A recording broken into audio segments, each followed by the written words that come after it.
Sinuspende at nakatanggap ng Notice of Disallowances ang 158 billion pesos na pondo ng DPWH na nakalaan sana para sa mga proyekto ngayong taon.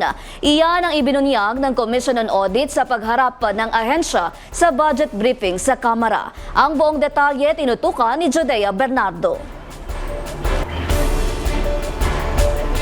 Joanna, tama, umabot ng araw sa 158 billion pesos ang halaga ng mga proyekto ng Department of Public Works and Highways na nakitaan ng red flag ng Commission on Audit. Kaya ito nag-issue ng Notices of Suspension at Disallowances ngayong taon.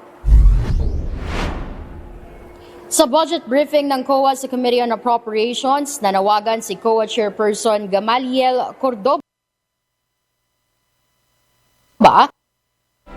audit teams. Ayon kay Cordoba, aabot daw kasi sa 2.5 billion pesos ang kailangang pondo para makabuo ng 146 pre-audit teams, kabilang ang mga technical at administrative personnel. Just for this year, Your Honors, sa DPWH lang po, ang na-issue po na notice of suspension na na-issue ng ating mga auditors sa DPWH is already 107.771 billion. At ang notice of disallowance na na-issue po is 51.27 billion. Of course, iba-iba na po ang stages ito ngayon dahil may appeal, etc.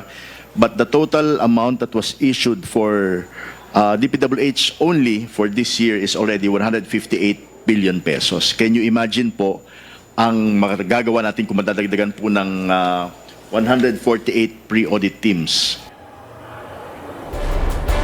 Ayon sa COA, 107.771 billion pesos ang halaga ng mga notice of suspension na inilabas para sa DPWH, habang 51.27 billion pesos naman ang nasa notice of disallowance. Bagamat nasa iba't ibang yugto na ang mga kaso, kabilang ang mga nakapailalim sa apela, iginiit ni Cordoba na malaki ang maitutulong ng dagdag na pre-audit teams sa pagpapalakas ng pag-audit sa mga transaksyon ng gobyerno.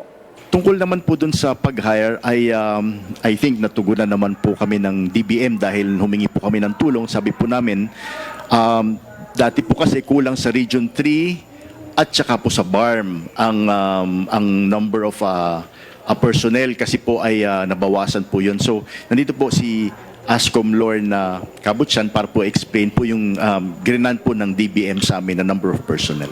Salamat. Good afternoon po. As early as 2020, when our OSSP po, yung plantilla possessions was approved, upon review po, meron po kami nabawasan kami ng around 716 possessions. That's why we filed our MR with the DBM, and luckily po, this was favorably acted upon by the DBM last July po.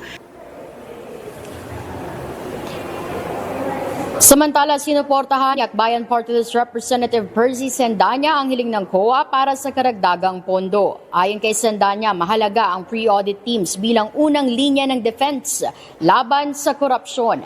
Joanna, iginit din ng mambabatas na kung suportado daw ng gobyerno ang anti-corruption system, mainam na sasapat yung suporta at resources ng COA para magawa nito ang kanilang mandato. Mula rito sa Kamara, ako po si Judea Bernardo, DATV News. Maraming salamat sa iyo, Judea Bernardo.